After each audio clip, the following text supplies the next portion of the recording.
Welcome to the Sanctuary Podcast, hosted by Angel Deer.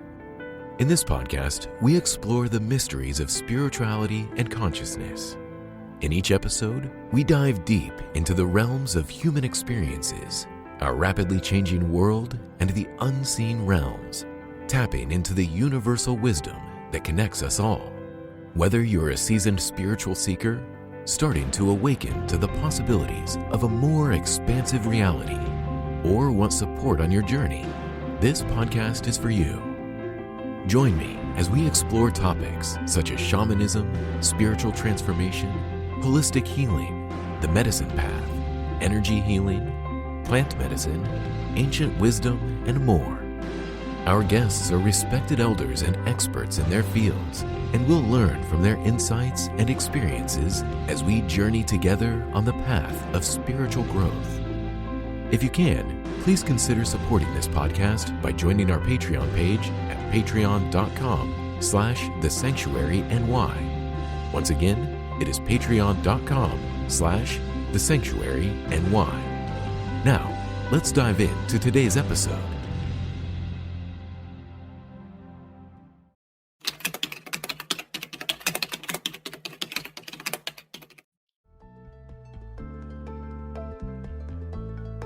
Hello everyone and welcome. Robin, welcome. Bill, welcome. So excited to be with you again. Thank you. Happy to be here. Yes, it's always a pleasure to connect with you, and I feel it's always a long time between our connection, but I think it was like 6 months ago that we connected last time. And every time you have kind of a new book coming up, which is interesting. I want to ask you, when do you find the time to write that much? But I'm really excited about the theme of tonight's discussion about, well, you wrote it, so I'm going to read it. Nothing is a distraction from your life. It's all your life. Loving all of it. You know, it's a theme that I feel is so alive for everyone on the path today and every human beings. You know, we live in a world that can often feel quite disconnected from the feelings of the things that are happening. I was listening to a beautiful talk this morning from Joanna Macy, and she said you need to go deep inside you and find the grief of the earth and hear her crying through you. And she, said that unless we really are able to listen that deeply to ourselves, to basically allow every part of ourselves to be heard, to incorporate all of that, we cannot step into right action, into clear action, into wisdom. So I want to ask you, I want to kind of open with this question about this capacity that nothing is a distraction from our life. How do we do that from an emotional perspective first? Because it can be very intense in the world we live in to feel all of it and to not want to kind of sometimes avoid maybe feeling the grief or avoid feeling the anger, or, because it might, just overwhelm our system in a society that doesn't have always community processing, community expression of those feelings, right? So my elders and the people I work with, when someone grieves, everybody grieves with them. It's a collective thing. We don't have to hold anything that we're going through. And so we can learn, I guess, in that way to kind of love all of our life, love all that we are experiencing, because it's a collective expression. It's not something that's broken with us or that's wrong with us. So can you tell more a little bit about, why you pick up that subject first and then talk about the emotional? I want to start by the emotional aspect of it tonight. Okay. All right. What I'd like to do as a way to come into that is to first create a container for such a nuanced conversation. Right. And one of the things that is truer than true today is that in public discourse in general, there is, I'm going to understate this, there's not a lot of space made for nuance. right? There's not a lot of space made for shades of, of every color. So what I'd like to do, because this conversation is inevitably going to touch tender places in everyone listening who is present now and who will listen later through the magic of, the technology, myself included, of course. So I would like to help create a container for this conversation, a sacred space. Because though we live in a time where our interconnected web is not acknowledged, much less respected and honored, it is nonetheless the reality that we live within. And as each of us connects ourselves to that reality, owns the truth of that reality, that does ripple into the larger culture and help to shift it. So I'd like to start with this. Take an easy, deep breath. If your breath isn't easy, breathe as best you can and be open to the gratitude for the breath of life flowing in and out. Breathing in the breath of life, the winds of change, life flowing in and exhaling, releasing out. In a sense, we all just died on the exhalation. And now we open to a totally new moment of life itself, breathing in, exhaling and releasing out, making space. Earth, air, fire, and water, we're your sons and daughters. Earth, air, fire, and water, we're your sons and daughters. Air, fire, water, and earth, thank you for our birth.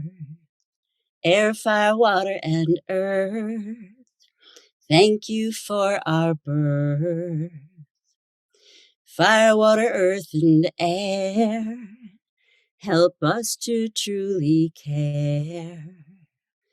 Fire, water, earth, and air, help us to truly care.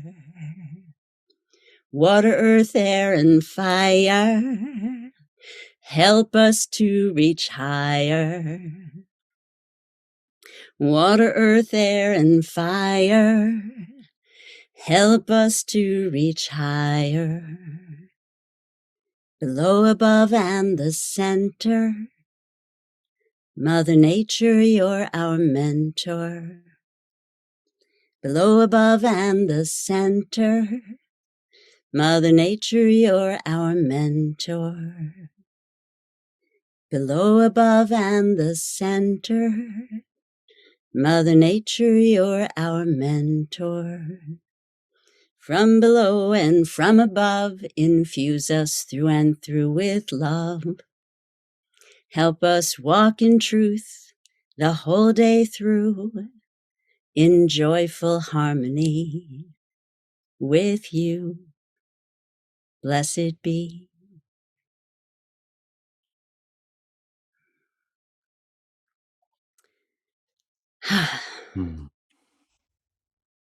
We absolutely must reweave our place in the web in order to open ourselves to all that is happening, to all that is.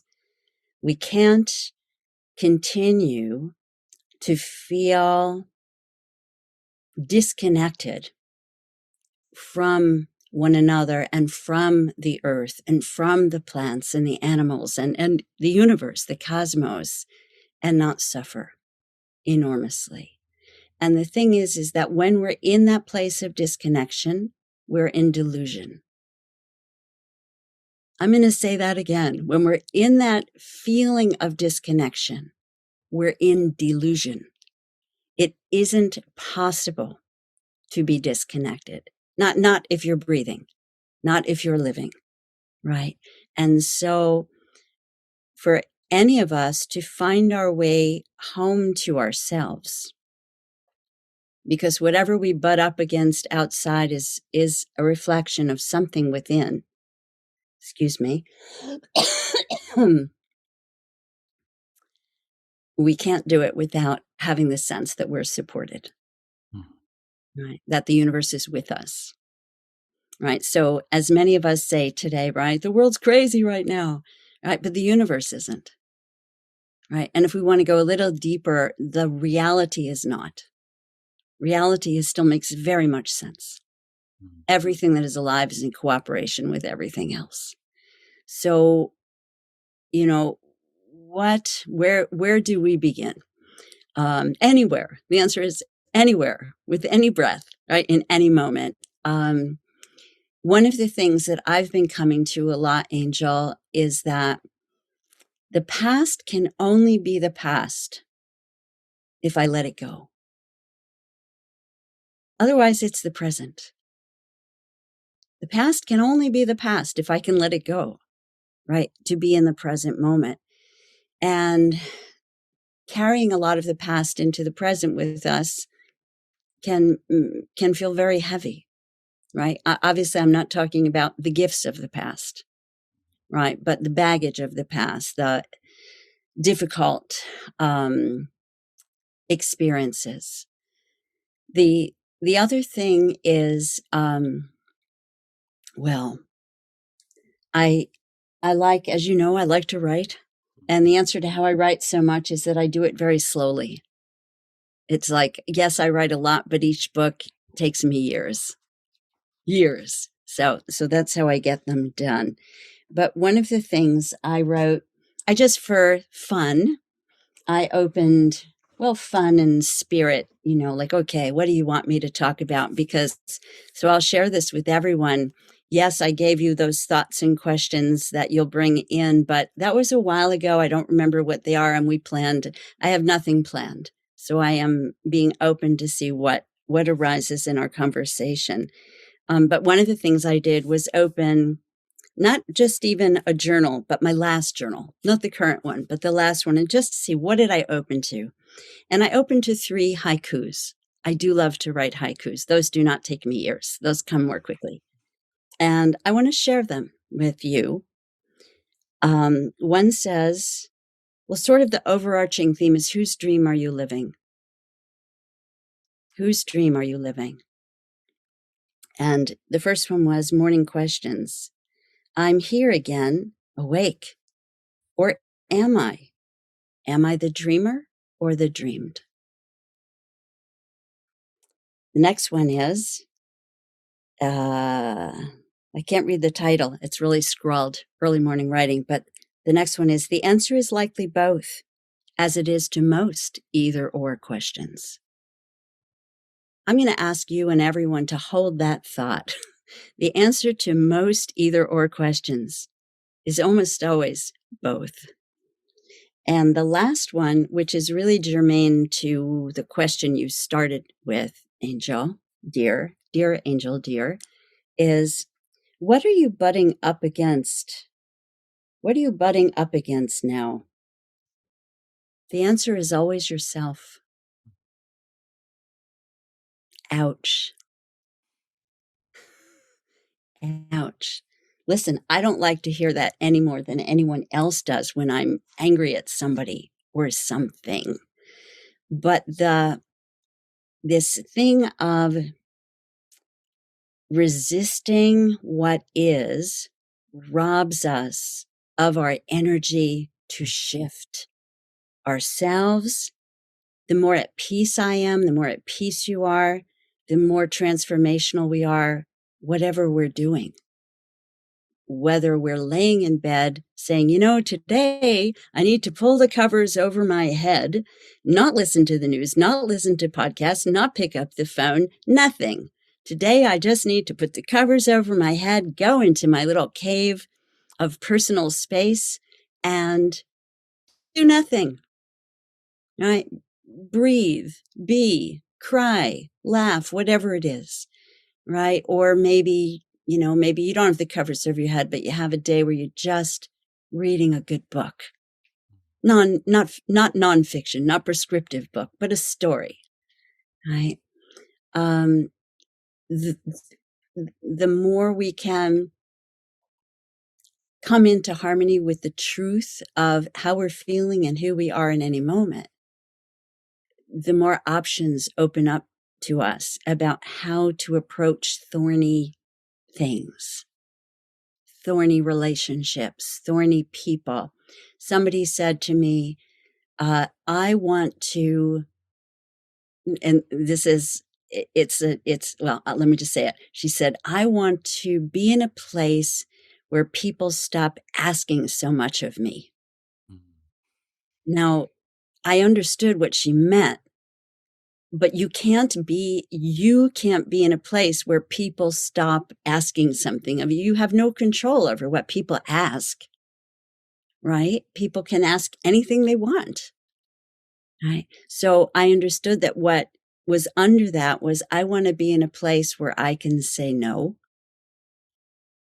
or I can say yes.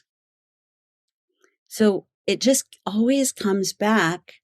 And this I learned from my very first spiritual teachers. Long before I was an herbalist, I was so fortunate. I had these wonderful teachers, June Graham and Jim Spencer, who are both ancestors now.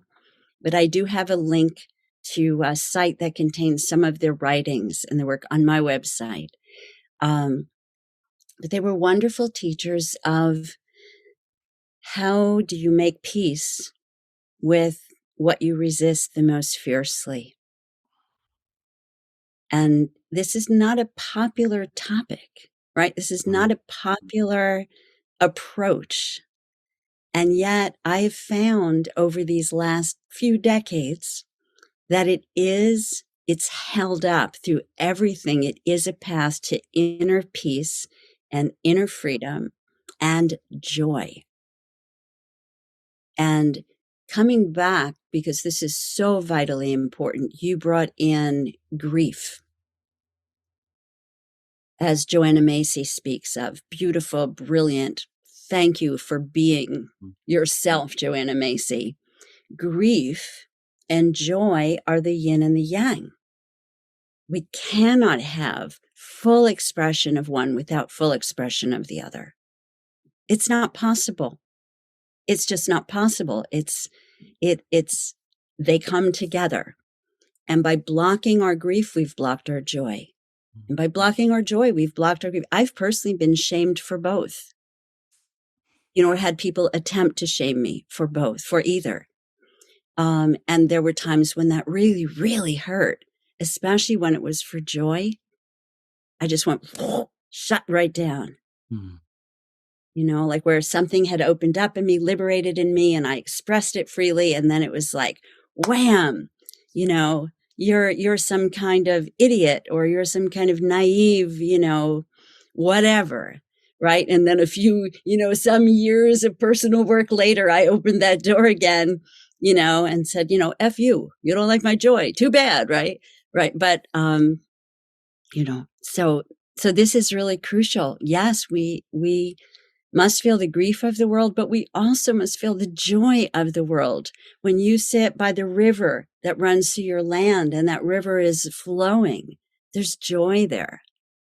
Or when the flowers come up through the earth and they come up yellow or purple or red, that's the earth's joy showing us. So, how do we open to all of it? Really, we open to ourselves, to all of ourselves, all of our, the qualities we judge as good and the qualities we judge as bad. So I opened my newest book to what is the message to share tonight with the people who will be here and the people who will listen later. Just give me one. Okay, so I just want to share with you what I opened to. I opened to, because each page of this book is like a wisdom and then a little explanation and a beautiful illustration facing it. So the page I opened to, which is more than perfect, is Plants know who they are. Plants know who they are. One more time. Plants know who they are. And then the little paragraph under is, I've never met a daisy who wished she smelled like lavender, nor an oak tree who felt inferior for not being as flexible as a willow. When you ingest, imbibe, inhale, or sit in meditation with any plant with respect and gratitude, that plant will help you center in the truth of your own being. Plants will help you know who you are too. And there's lots of herbalists on this call who know this is true. I see you nodding your heads and smiling, right? The plants help you. And Angel, you write about this, how plants transformed your whole life. I thought of you today, by the way, because I found a giant puffball mushroom in the gravel. And I thought, well, most people would definitely not pick this up, but I just trimmed off the outside and cooked up the rest. It was delicious. Nice. So I know you're a mushroom guy. You know a lot more mushrooms than I do. Yeah, I just found an amazing lion's mane today on my land, which I don't really find them on my land very Oh, often. nice. Very And, nice. yeah, Right, but the plants and the fungi are different, but I can definitely speak for the plants. They know who they are, and when we take them in, they help us know who we are, and that is everything. you know, it reminds me, years ago, I was sitting along the Delaware River here in meditation. And it was right after we got this big flood from this big storm. Mm, So the river went way, way more up and wide. And there was this tree that fell over. That was probably, a few hundred years old and just had fell into the river. And, probably this tree by now is dead. wasn't it just spruce? Yeah, it was, I think, a spruce or even a willow, because we have a lot of willow. It was planted near the park here. And they get quite bendy at some point. Yes. But I think he had his roots in the water for a bit too long, and there was the wind, and he was broken, and he was down the river. And I was, just looking at it, and he's told me, and that's the message I received, is like, I'm not angry at the storm, and I'm not angry at the river. Mm, mm.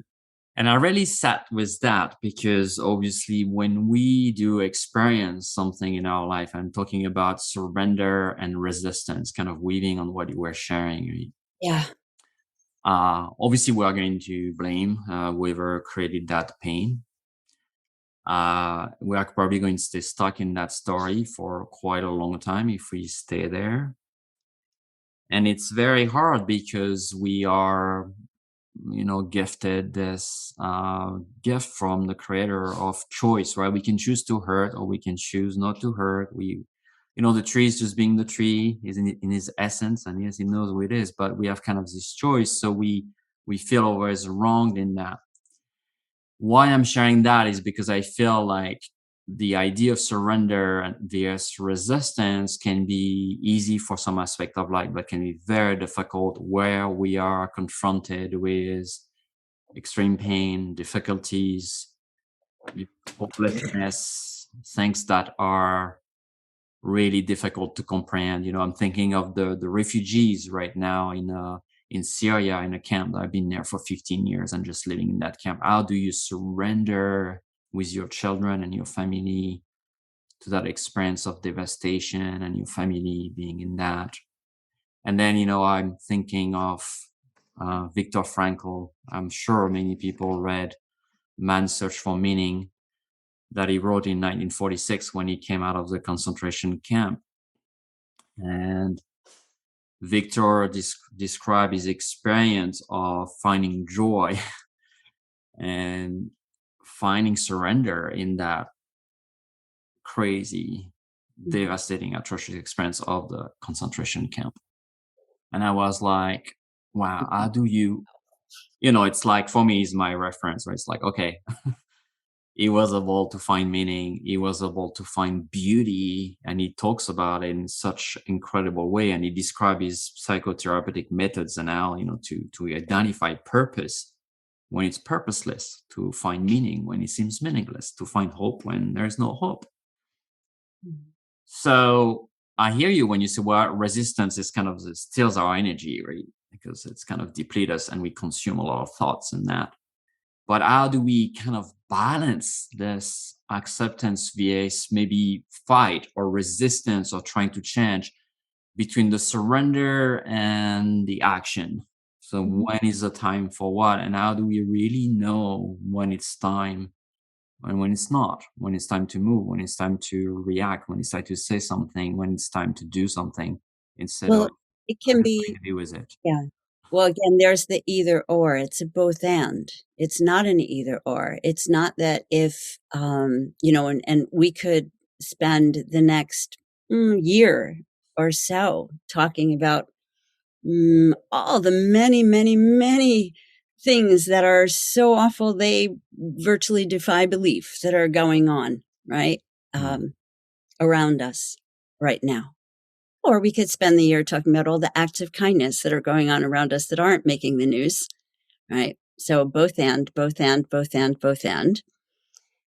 So here's what you bring in is where we go into nuance and where a lot of people get confused about what acceptance really means. Because when you say, when do you accept and when do you act, then what I hear there is that's more about resignation. Mm-hmm.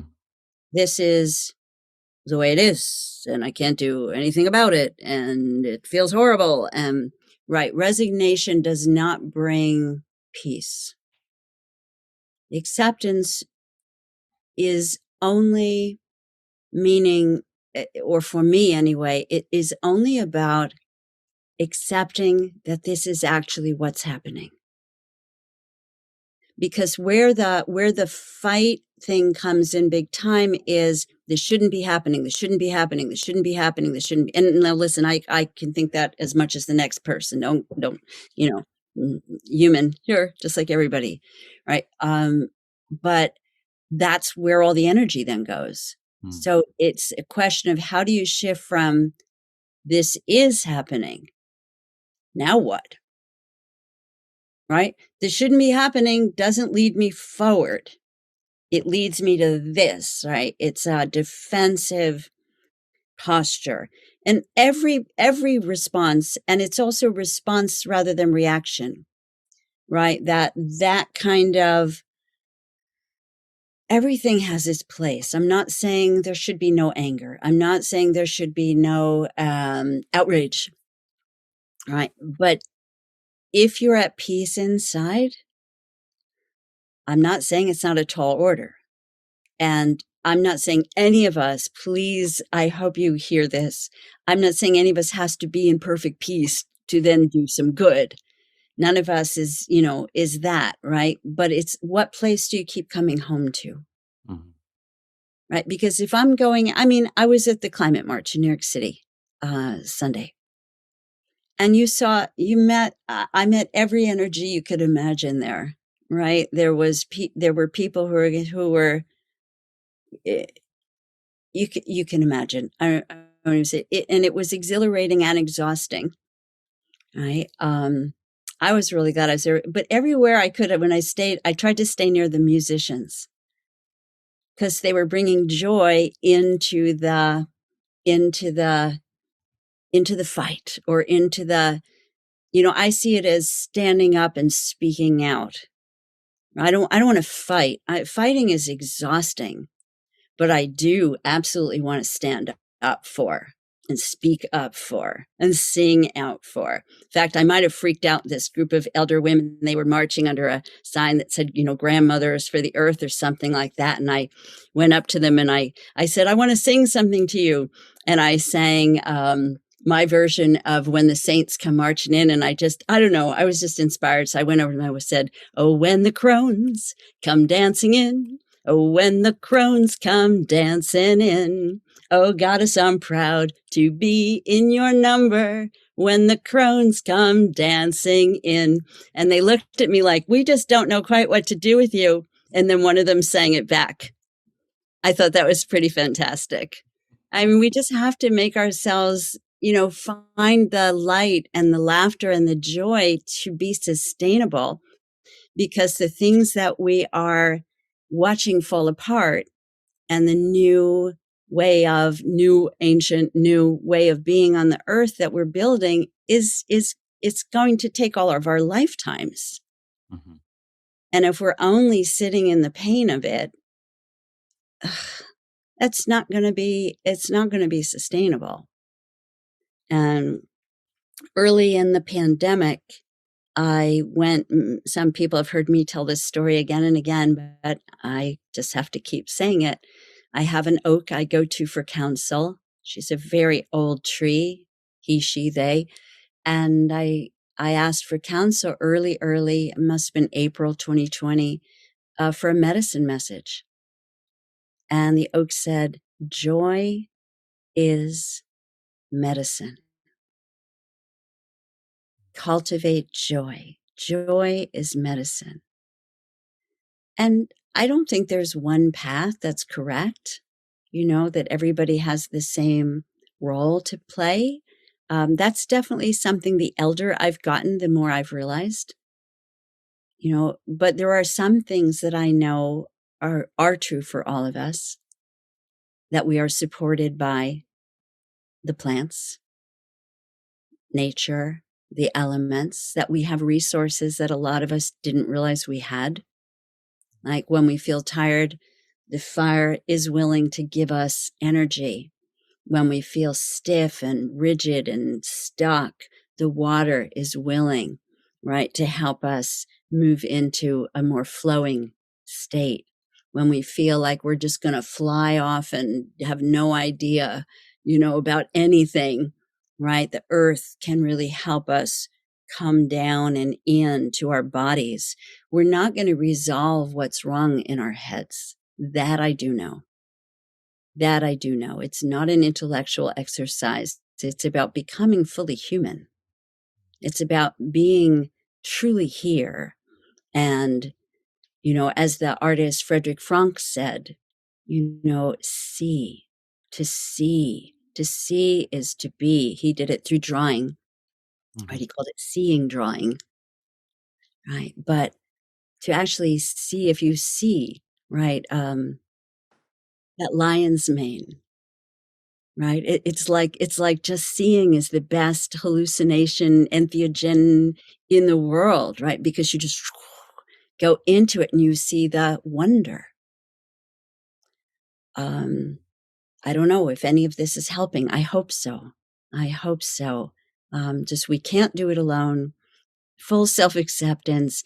And then it's what practices serve you to become who you came here to be, which is yourself. What practices serve you? I can't imagine not meditating.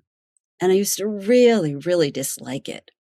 It was so hard for me. My mind is very busy, right? It's a very busy mind here. But now it's like, if I don't spend 20 minutes in the morning meditating, that day is not going to be as rich for me. Mm. If I don't in the morning connect to the earth, air, fire, and water, that day is missing something. So I guess that can be a very specific tip I want to give, is connect yourself to reality. The deeper reality that's under all the dramas of what is going on. Right? Because then you find what's yours to do. And I do think, Angel, we do all need to find what's ours to do. We can't just sit back, because then we absolutely cannot have our grief and joy, right? If we're trying to just go numb. And even that has its time and place. Mm-hmm. Go numb now and then. Go watch some TV. Go watch some Netflix. We need a break. It's too intense. So, it's what brings you here. When you are here and you are yourself, it's like the exhale The what to do is like the exhale that follows the inhale. It comes naturally. When you are being you, you know what's yours to do.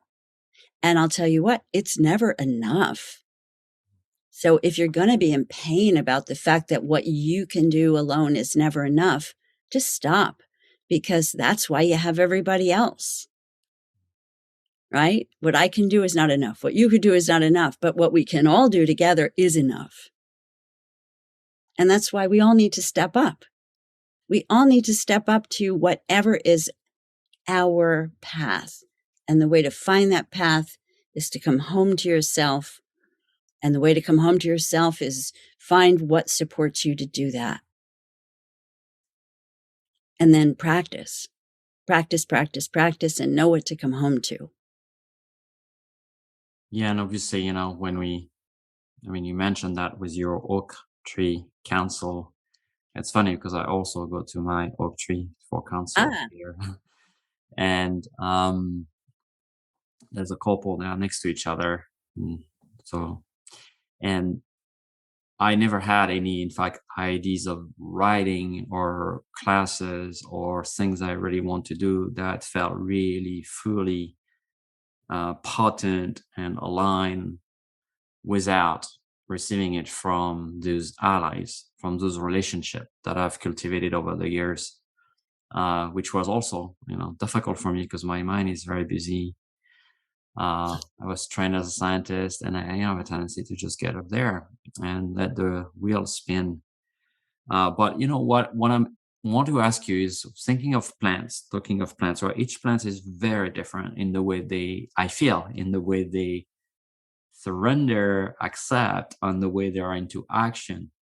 I felt there's a lot of personalities out there, and we got some plants that are kind of a bit more aggressive, right? They have a tendency to take the space and kick everybody else out and kind of, make the space. There are plants that are much more cooperative and kind of let everybody be nearby and kind of need that diversity. I mean, they all need it ultimately, but do you feel that as human being, we're all quite different? Do you feel also there is some of us that might be more the one that are, they wear the climate march and maybe are like, we need to take that down. And there is more the one that we need to dance and we need to sing because that's our medicine and that's how I'm feeling. And that we experience that as a diverse species too. And we're not all, obviously we're all quite different, right? But that somehow it's what makes our species quite unique also, that we have this diversity that we have often pushed away, right? Because we kind of framed into one way or another way. But I mean, when you're at peace in yourself, you can also choose to raise your voice and give someone hell. Mm-hmm. Right? But if you're doing it from a place of peace, it's going to be different than if you're doing it from a place where you're, out of touch with yourself, right? So it's not that everything is la-di-da-di-da-di-da. If you're at peace, not at all. Not at all. But, of course, we're different, and yet we all, underneath it all, we all have these tender hearts. We all want to love and be loved. I understand that there are people who are very separated from that part of themselves. I'm saying, under, there is a place in each one. In my experience, anyway. And again, you can't control what anyone else is doing, but you can definitely look in the mirror of anyone and say, I want to be more like that. Or I love that this person is doing this, but I would do it. I would do it with this spirit, not that spirit. You know what I mean? So we look in the mirror of each other, and, I fully believe, we can look to each other to see what we want and what we don't want, even in someone we love. Right? But the more you bring it home to yourself, the more inner peace you find. And my absolute knowing is that the more in peace we are, the more peace we spread. And I know I hear that was something that when I've heard Caroline Casey, visionary astrologer, talk about this time and again about the witch Dion Fortune. When the British government in World War II called upon some of the witches to help create a spell of protection to keep bombs from falling on this part or that part of the country in England. And one of the things, I'm misquoting this badly, so I'm not even going to try to quote it, but the gist of it was, we have to create from a place of peace. We have to create this protection from a place of peace. And I see that it's so. I mean, I see it myself when I confront someone or something from a place where I'm off center. It almost never goes well. It almost never goes well. And when I confront someone or something from a place of more inner stability, it often goes much better than I would have even imagined it could. Mm. So I think it behooves us to tend not narcissistically to ourselves, but to tend with care and concern to our inner state of being, so that it is then reflected in our relationships, right? In how we relate to one another. And again, the non-human beings are ready and willing to help us. So even, for example, just before we got on the magic Zoom, I went out into the garden and I gathered this New England aster. It's a local, native to the Northeast plant. Actually, as are all these flowers behind me are from a local flower garden where we had equinox ritual last night. Well, they're not all native, but they're local. But this is a native medicinal plant. And when you see purple flowers in a plant, it's often an indicator. Think of the chakra system, right? It's connects to the crown center. And often, not always, but often, plants with purple flowers are helpful to our nervous system. And if we want to navigate the times we're in with any kind of center intact and not get thrown by everything, we need to tend our nervous systems. Years and years ago, a native elder who was visiting another herbalist class that I was in said, the nervous system is the key to health, to all health. This was years, decades ago. And I thought to myself, everybody talks about the digestive system. Well, lo and behold, didn't we discover in the years between then and now that we have this enormous nervous system in our gut, right? The enteric nervous system in our gut. So back to New England aster, this plant helps our breathing. So you say, how do we do this, right? And I know you know the answers, because if you have the question yet, the important thing is to have the good questions, really. Just going to say that. The important thing in life is to have good questions. Answers don't matter so much. It's to live the questions, as what's-his-face, Rilke said, right? So this plant helps us breathe.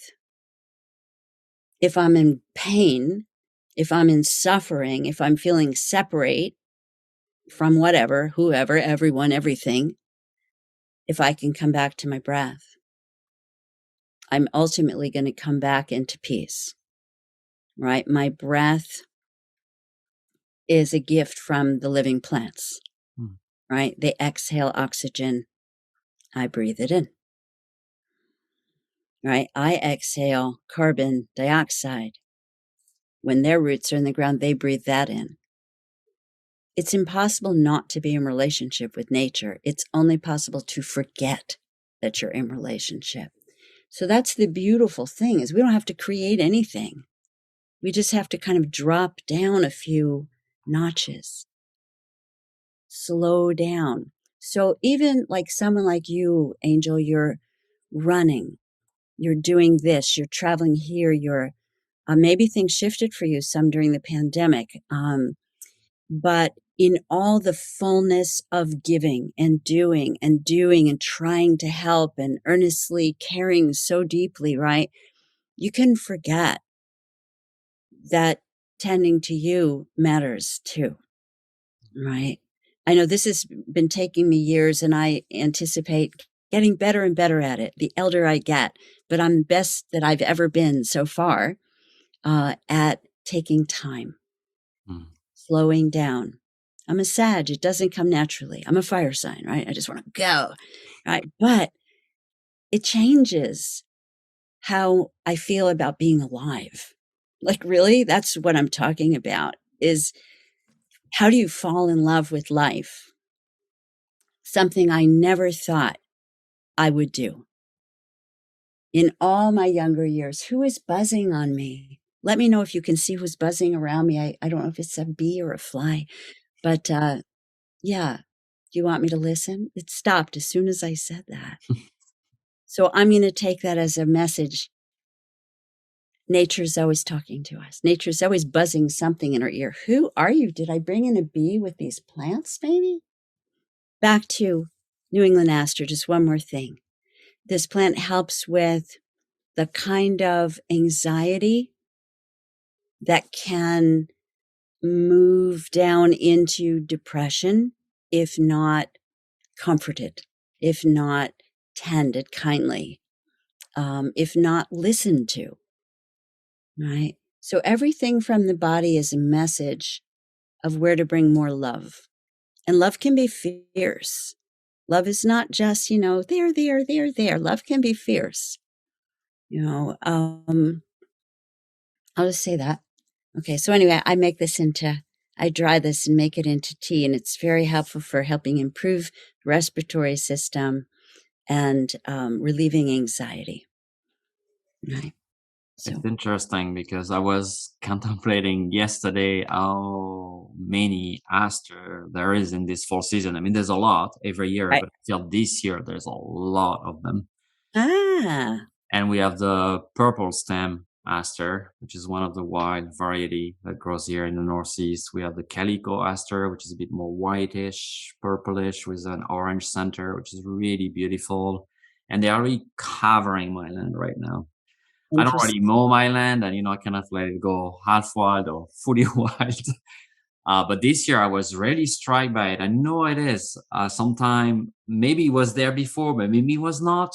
I felt like this year is like a fall full of aster, and I was going to ask you about the aster family in general as plants, and what are they trying to help with? Well, because I always felt they always come ahead or when I need them, right? And that's very clear this year about the purple aster. And the beauty, I mean, the sheer beauty, like to remind you when you're looking into the mirror of the ugly, right? Of displacement, of climate injustice, of racism, of misogyny, of, you name it. When you're looking into the ugly, there they are saying, and look to the beauty, right? I think someone put in the chat about Robin Wall Kimmerer writing about the beauty of the purple and the goldenrod. And I didn't get to pick the goldenrod to bring in, but I was thinking about it. Yeah, just the reminders, right? If nothing else, those asters are saying, angel, look, beauty, life, flowering, happening. It's all happening at the same time. So we do need to be really mindful of getting sucked into prevailing energies of despair. I'm not saying don't go there at all, but I'm saying don't feed it and give it too much time and space. Give it what you need, grieve, but then that's the way that you'll come out the other side. Right? The only way to keep a feeling happening is to step on the brakes and not allow it. That was my first teachers taught me that. And that was a long time ago. We're talking like 40 years. And these things that they taught me about acceptance and about it all being about accepting, we could talk Jung and it's the shadow of the self, whatever you want to call it. They've all held up as true. And the thing is putting that together with the love of the earth, with the beauty of the asters and the medicine of the asters. This is what I've seen has helped more and more people come to really love being alive. Many of us who are spiritual have had a hard time with that. We would rather be up in the ethers. We'd rather be where it's not so messy and emotionally difficult and fraught, right? But the plants, I don't know what it is about them, but I know they've done it for me, and I've just seen it over and over and over and over again with students and letters I get. So the plants somehow help us come back into the love of life. And that is everything, right? Because then we're standing up for what we care for and about, not just fighting back against what we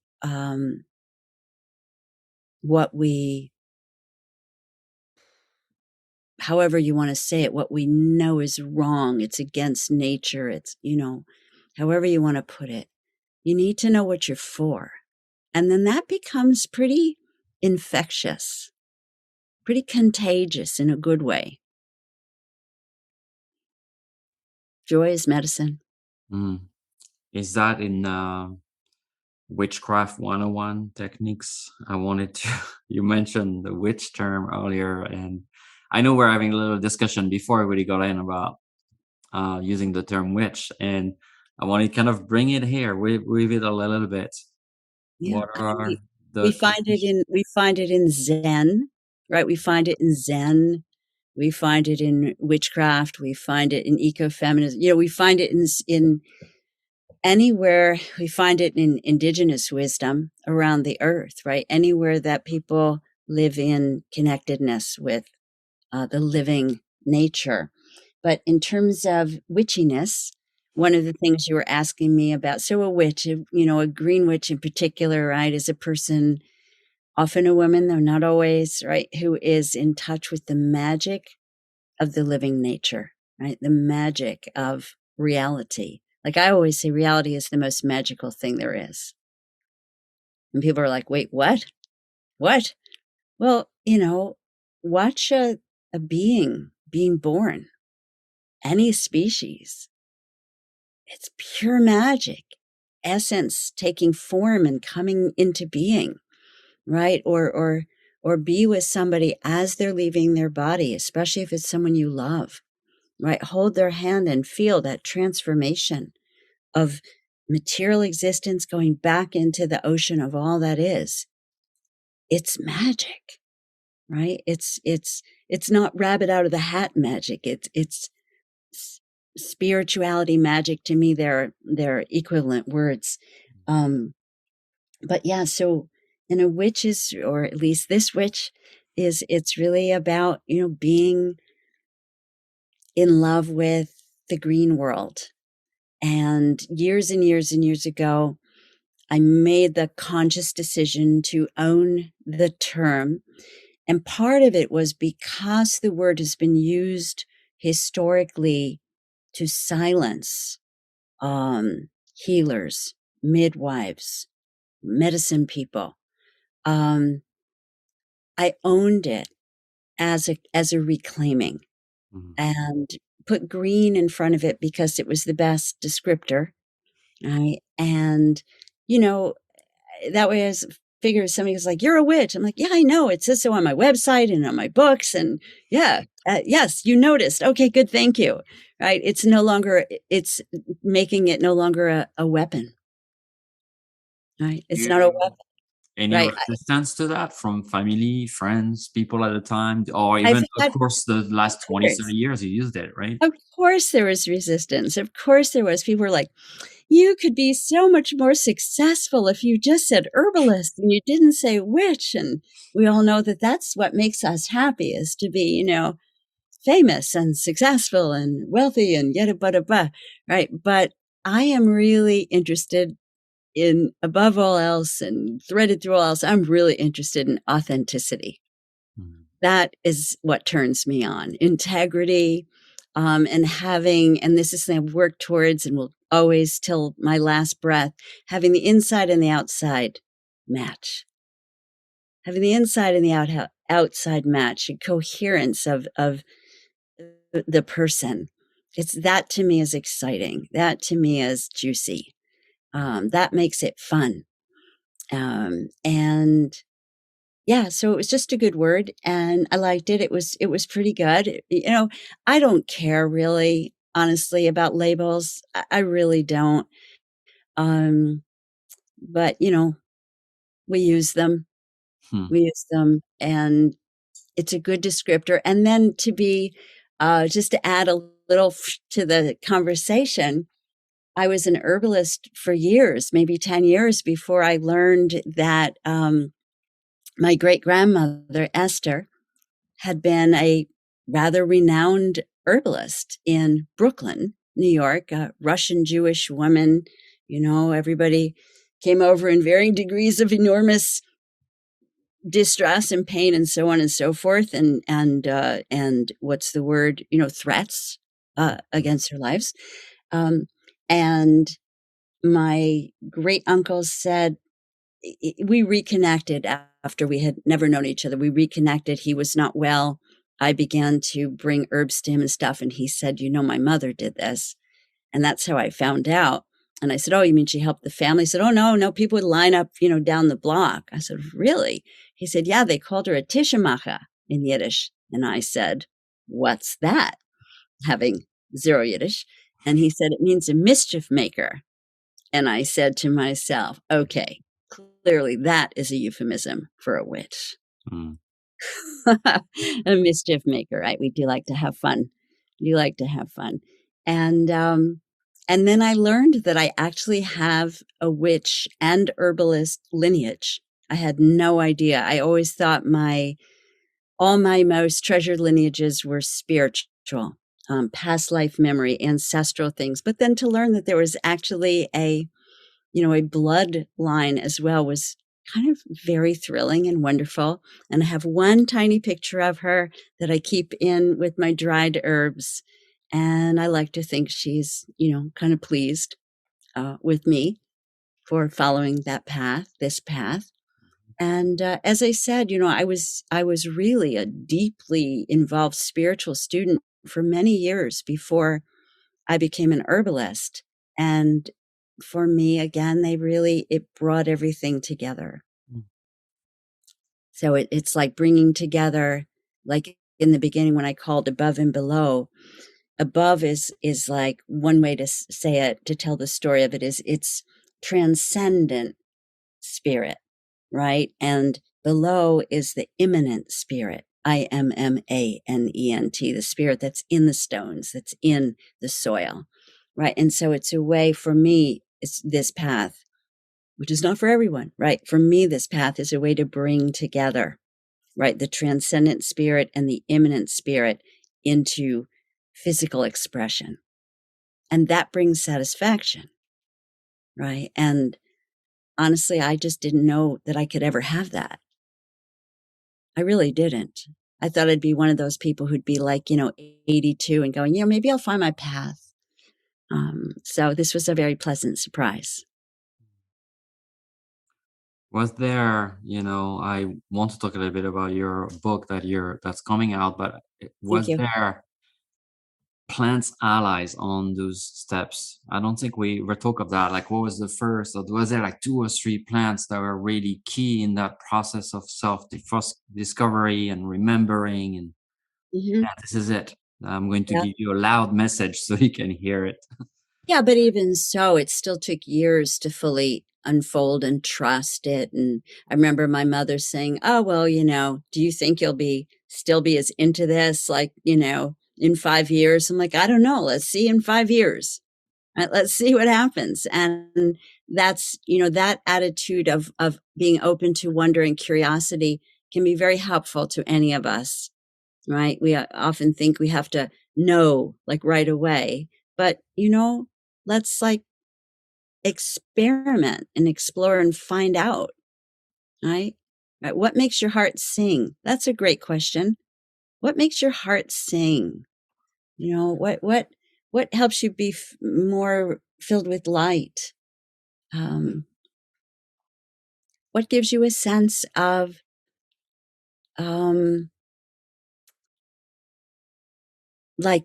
what gives you a sense of that you're being true to yourself, right? And you know, when I say the inside and the outside come to match, that doesn't mean that you have to show your whole self in every situation. You don't have to be online at the bank and cast a spell, right? Right. But I can know that there might be magic in the person online next to me. I might turn to them and I might have something for them or them for me. So it's kind of what opens you? That's another good question. You know, what opens me to, um, to curiosity? You know, what opens me to life? And just even if you bring in a tiny bit of that into your day, it's helpful. We're as a species, we're typically not super happy with things that take a while, but I'm sorry, everything takes a while. Everything takes some time. And so you're worth it. You're worth the time. Remind yourself that I'm worth the time to find who I am. I'm worth the time to find what I love. I'm worth everything because you are. We all are. We're all really precious. And Oh, plant allies. So plant yeah, allies. the So allies that were there. Oh, are yeah, still there, I mean, imagine, right? I'm sorry, what? And they are probably still there. I mean, usually those Oh big ones, gosh, yes. right? Oh yeah, yeah, yeah. Oh yeah, yeah, absolutely. I first dreamt about a tree that was very not attractive and all scrawny, and I didn't know anything about plants. I was living on 14th Street and 6th Avenue. There's not even a tree on the like for miles in any direction.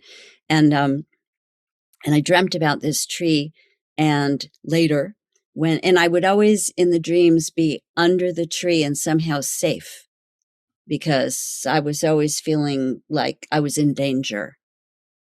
And and I would think when I'd wake up, how bizarre is this? Because it's not like I'm hidden under this tree. It's this scrawny little tree, like anybody going by could see me. Anyway, I eventually come to learn that this is the elder tree. Mm. And when I first started really studying herbs, there was this very scrawny, bug eaten single elder tree in the garden. And I was like, that's the tree from my dream. So that was, that was like a first, like, right. Because I definitely didn't feel safe being here. Plants have helped a lot. And I'd say, so I have many plant allies, but my three primary allies are the elder tree, who spiritually, the medicine the elder offers is guidance through the chaos of transformation.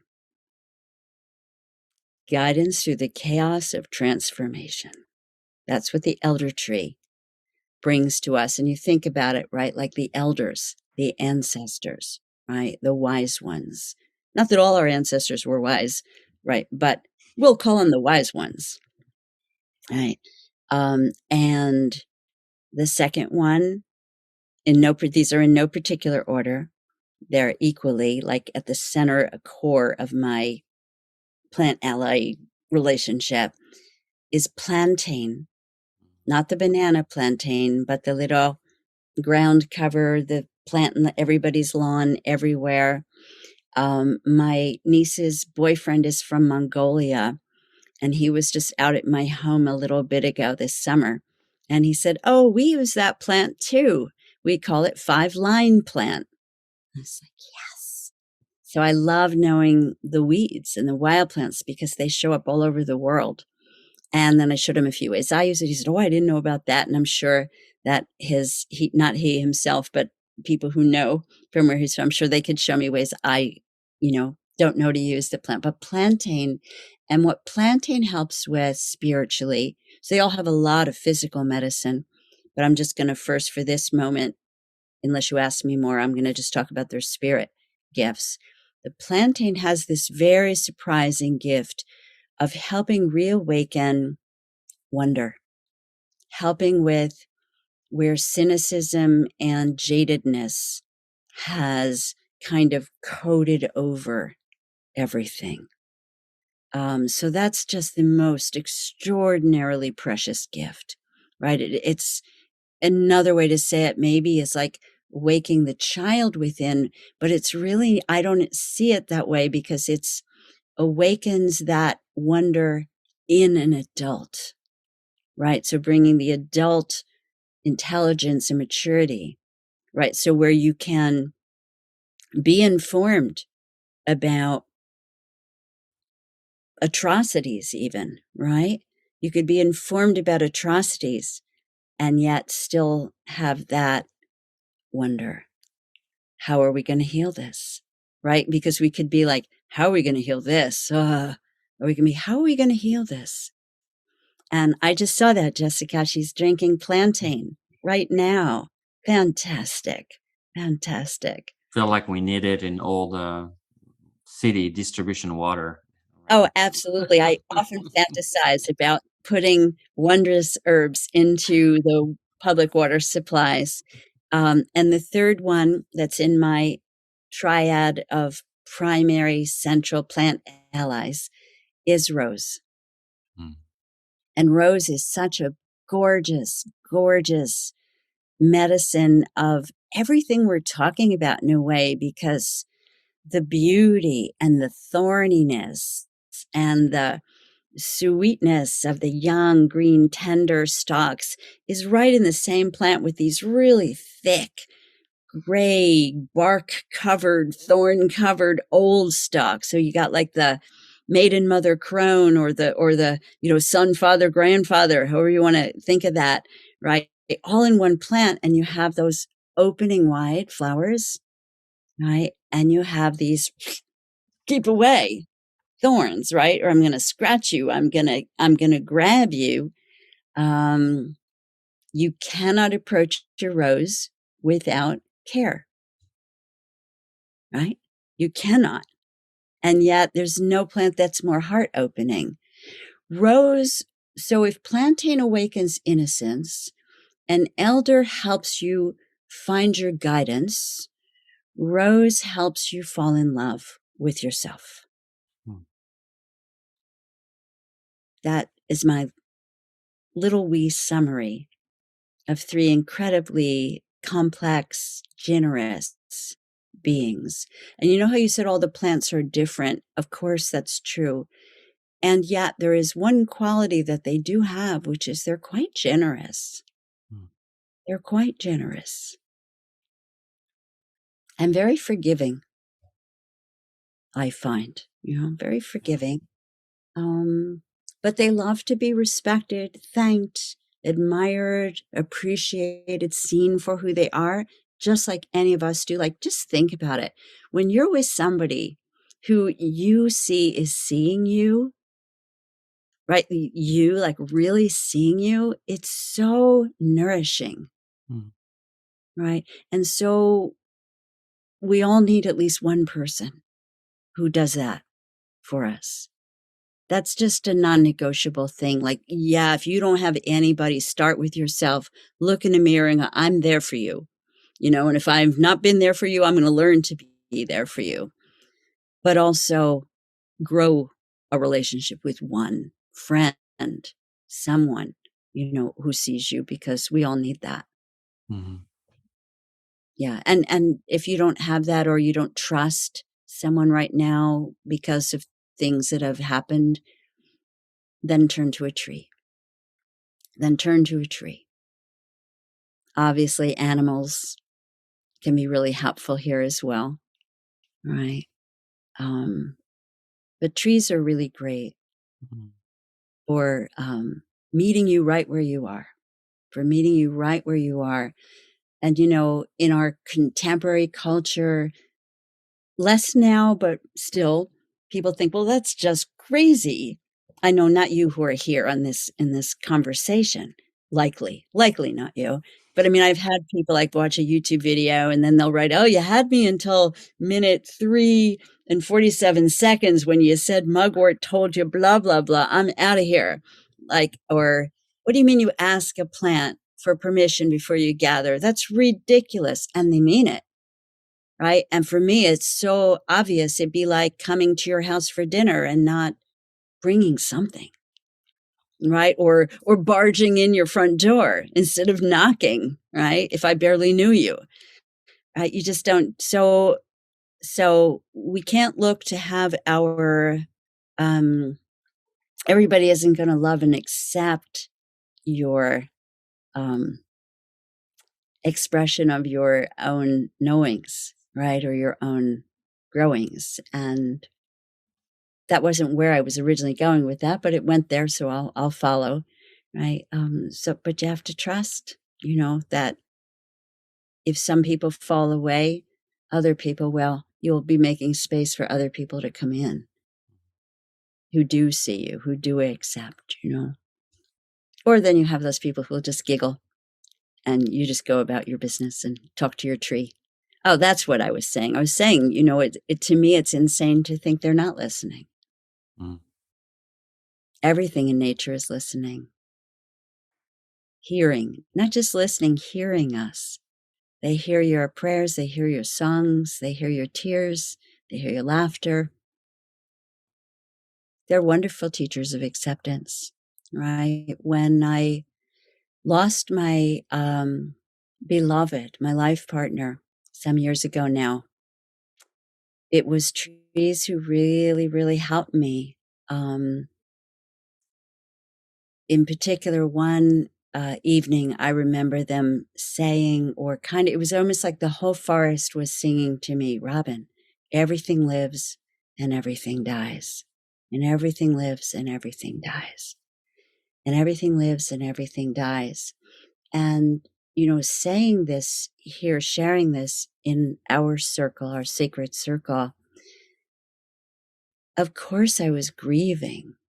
Right. But there was this invitation. We're coming right back around to the beginning of the conversation. They were inviting me to accept, right?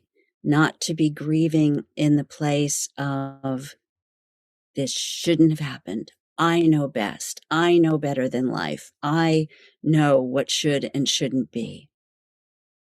It was everything lives and everything dies. And this is what's happening. And now go and grieve your heart out. I'm really feeling the distinction even that you made earlier. Acceptance, yes. Resignation. This is not resignation, acceptance. Yeah. There's obviously, it's a tender subject, but there's a heart space there in acceptance that is open in a very different way. Yeah. Yeah. And it's like I heard your wonderful conversation with the elder Zelda recently. Maybe it was the last one you did before this. And she said, "I take my grief inside me. I take my grief inside me and I love it. I love it because it's part of me." And I found that so moving. I shared that, link with many because it's such a important teaching. And again, I've had people go, "Well, you just clearly you don't know what's really going on, or you wouldn't be, joyful." And it's such an arrogant attitude. It's like, yeah, I'm perfectly well informed. I have attention surplus disorder even, right? But it's an invitation to grow ourselves enough to let that flow through too. And find what's ours to do about it. I'm definitely not counseling complacency. I'm definitely not. Yeah. Very different kind of presence. I can feel Yeah. it. And if I do want to invite, if people have questions or comments to, I don't know how close we are to the end, but put them in. Feel free if you would like, because, it can be a conversation with you as well. So I want to talk about the golden nuggets of green witch magic. Okay. Your new book that's coming out, right? That's in pre-order, the Green Witch Pockets Book of Wisdom, Big Little Life Tips. And you read a page for us, but can you tell us a little bit about the context of writing it? And you write so many books already, but this one, was in your heart? Yeah. And what's there? So the spark of this one is kind of almost like where you started this conversation. What's the path to acceptance? How do I do it? And so the book is a 4x6 pocket book, beautifully illustrated by a lovely artist who's local to me, Gail Stoughton. And, I started writing it probably, I think, 2017 or thereabouts. But really, it's a compilation of all my years of spiritual seeking and finding, right? And walking the path of being alive in the time that we're in. And what's in this book is what has stood the test of time, what's been helpful and held true through everything, through every loss, through every tragedy, through COVID, through illness, through deaths, through it all. What has helped guide me? So it's an amalgamation of teachings. Some of them are questions to explore. Some of them are single lines. Like I said, most of them are like a line or two and then a bit of explanation. I wasn't going to put any explanation, and then people who had read it earlier said, you got to say a little bit more about it. What's obvious to you isn't necessarily obvious. So I did. And and the pocketbook, because my hope is that they're so helpful, you're just going to want to put the little book in your pocket or your purse and just take it with you anywhere and everywhere, as helpful reminders. And I could just open at random again and see what I open to. I was going to ask for a gift. Yes. This is kind of a deep one. Breathe in. Life. Breathe out. Death. Pause. Repeat. This simple practice of inhaling life and releasing it on your exhalations invites you to become friends with the inevitable passage we call death. Begin to feel for what is eternal in you, right? That's in the pause. Begin to feel for what is eternal in you. This sets you on your path of inner freedom. Yes. Right? Because that's the deepest thing we don't accept. Right? That's the ultimate thing, right? Is death. Right? And yet our skin is sloughing off cells every minute. Death is it's as inevitable as birth, and yet it's so shocking when it comes to someone we love. Even if they've been sick, it changes your whole world, right? And yet without it, we don't have room for rebirth. Like if we don't have plants die down to the earth and feed the soil, then we don't have seeds, coming up with the next growth in the spring, right? It is part of our life here. And then I did just open one more without a intention other than let's see. And I want to share this one. And this one, I'd like to share that illustration. This is not the size of the book. This is a mock-up of the manuscript, but here's the illustration. And I'll leave it on the screen while I read it to you. Trees remind us that we grow down as well as up, invisibly as well as visibly. Growth is not always obvious. We grow inside ourselves, not just externally. Tree roots spread under the ground, mirrored by branches that grow up and out to the sky. With time and practice, our inside and outside will come to reflect each other beautifully.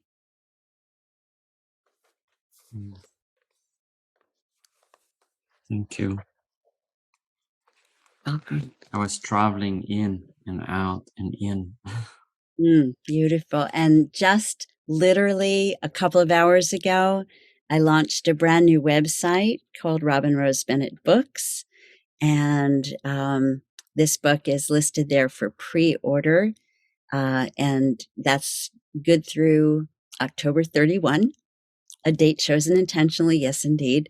And what I want to just quick let you know is that for anyone who pre-orders, which is helpful to authors such as myself, if you pre-order the book before the official launch on October 31, you will get an absolutely beautiful bonus booklet that I wrote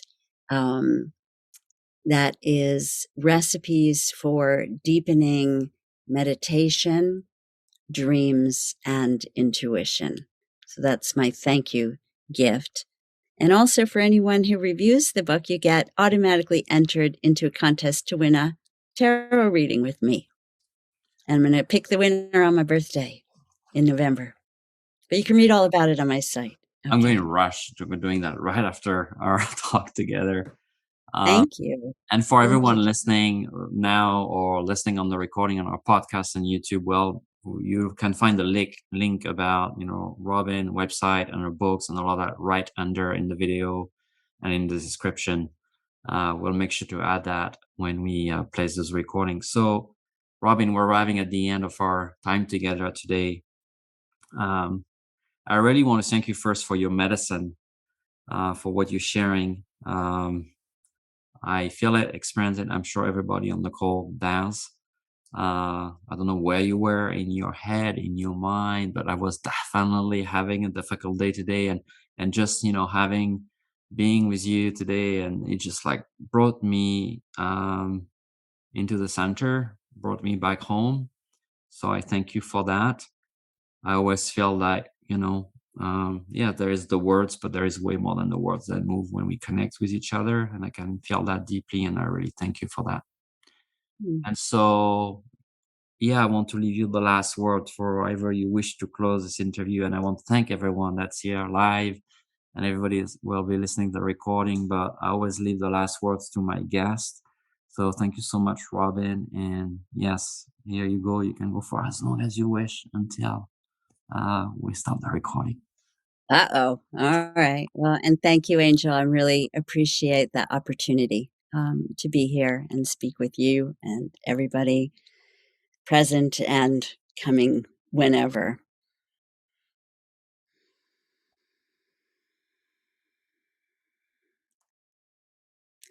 We are one with the soul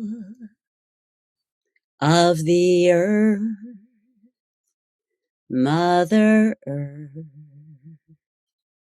We are one with the soul of the earth, Mother Earth. We are one with the soul of the earth, Mother Earth.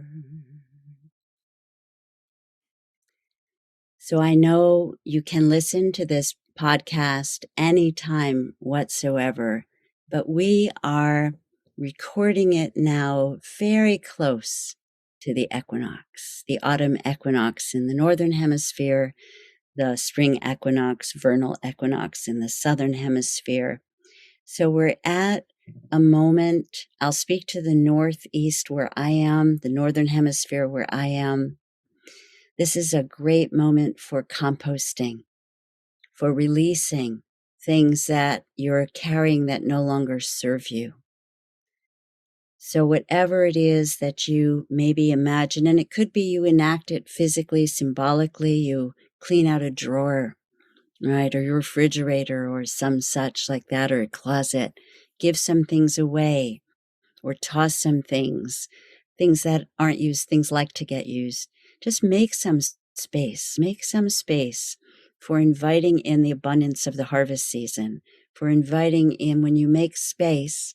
This is one of the wisdoms in the book, is when you make space, it makes a place for good things, good people, opportunities. It gives them a place to come in.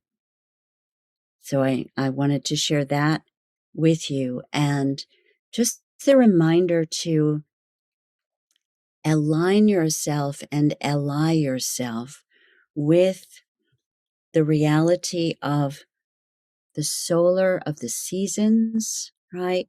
And of the lunar cycle of the moon. The moon particularly can nourish you emotionally, intuitively, psychically. To access your own intuition is vitally important. And your body is one of your best guides and teachers into hearing your true inner voice. When you come to something and you're going, is this true? Is it not true? See how it lands in your body. That can be so helpful. And what I love about the moon cycles, and invite you to explore or to continue and deepen if you already do, is how time moves in a spiral.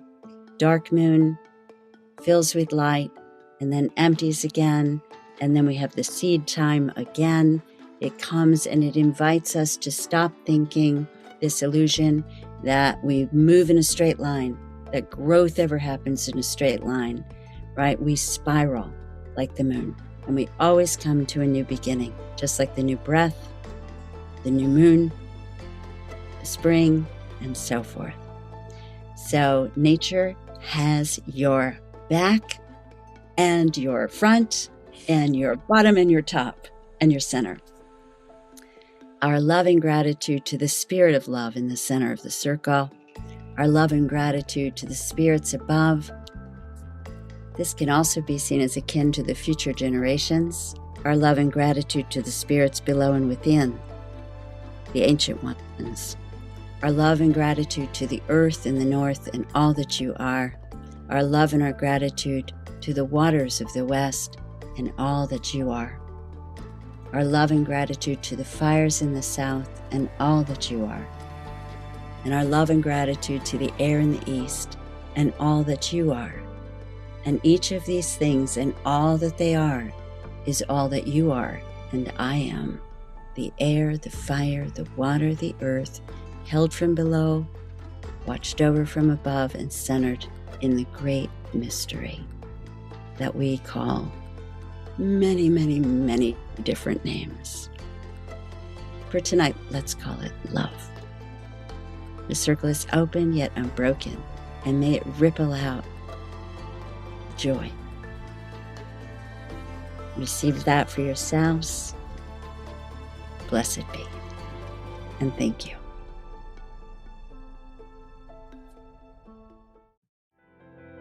Thank you for listening to the Sanctuary Podcast. We deeply value your support. Please consider sharing this podcast with others and joining our Patreon page at patreon.com/thesanctuaryny. Once again, it is patreon.com/thesanctuaryny. At The Sanctuary, we believe that spirituality is a personal journey that takes many forms, and we honor and respect all paths to awakening and the rise of consciousness. Our mission is to provide a platform for open and honest conversations about spirituality and to inspire and empower our listeners to live their most authentic lives in good relation to each other's, the living and invisible worlds. I look forward to connecting with you again here or at our events, retreats, and online gatherings. You can find all our offerings at thesanctuaryheal.com. Once again, it is thesanctuaryheal.com.